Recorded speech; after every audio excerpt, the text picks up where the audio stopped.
وہ حدیث میں نے آپ کے سامنے دوران خطبہ پڑھی ہے، سیدھا سیدھا سا ایک آیت کریمہ کا ترجمہ اور ان دو حدیث کا ترجمہ کر کے اپنی بات کو ختم کرتا۔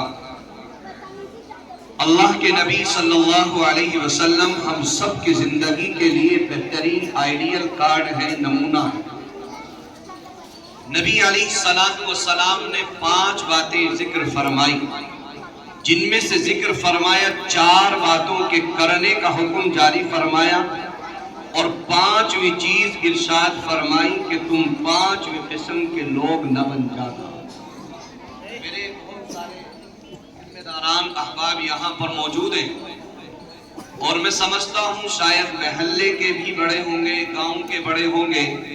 اور اس مدرسے کے ذمہ داران حضرات بھی یہاں پر شامل حال ہوں گے۔ تو میں نے جو قرآن مقدس کی آیت کریمہ کے بعد حدیث پاک پڑھی، جس میں اللہ کے نبی صلی اللہ علیہ وسلم نے ارشاد فرمایا، سب سے پہلی چیز تم علم کو حاصل کرنے والے بنو۔ سب سے پہلی چیز تم علم کو حاصل کرو۔ یہ علماء کی جماعت بیٹھی ہوئی، ان کو نہیں کہہ رہا، کبھی آپ حضرات جو ہے سمجھیں ان کو نہیں، بالکل خاص طور پر آپ حضرات کو کہہ رہا ہوں، کیونکہ علماء کی جماعت ہے ہمارے لیے باعث مسرت ہے، شادمانی ہے، اور مجھ جیسے طالب علم کے لیے فخر کی بات ہے کہ اتنے سارے علماء کے درمیان میں مجھے سبق سنانے کا موقع ملا ہے۔ تو حدیث پاک میں نبی پاک صلی اللہ علیہ وسلم سب سے پہلا جملہ ذکر کرتے، کن عالما،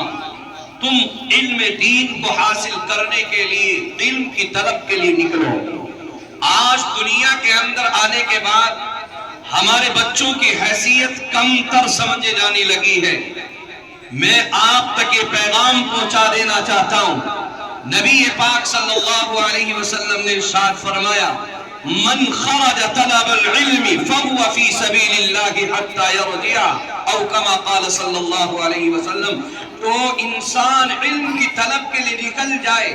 اللہ رب العزت والجلال کی رضا کے لیے، اور علم حاصل کرنے کے لیے، قرآن سیکھنے کے لیے، نبی پاک علیہ السلام کی سیرت طیبہ سیکھنے کے لیے، آپ کی عادتیں، آپ کے اخلاق، آپ کے کردار، آپ کے اقوال و افعال، اپنی زندگی کا نمونہ سیکھنے کے لیے، اور اس زندگی کو بدلنے کے لیے، تاکہ اللہ کا ڈر اور اس کا خوف اور رب کریم کی ربوبیت ہمارے دل اور دماغ میں پیدا ہو جائے، تو نبی پاک صلی اللہ علیہ وسلم نے ان لوگوں کے لیے ارشاد فرما دیا۔ آج ان علماء اور ان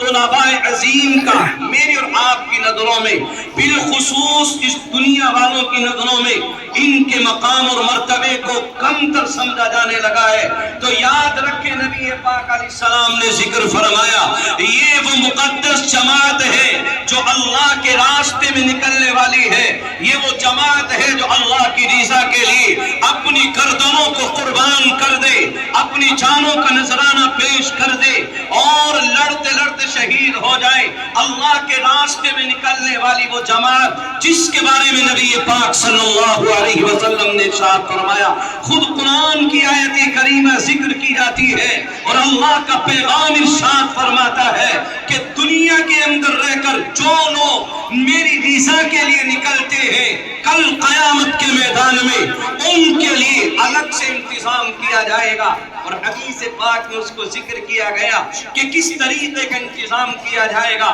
نبی پاک علیہ السلام نے ارشاد فرمایا، ایک وہ جماعت ہوگی جو ٹہل رہی ہوگی، قرآن نے ذکر کیا، لا خوف علیہم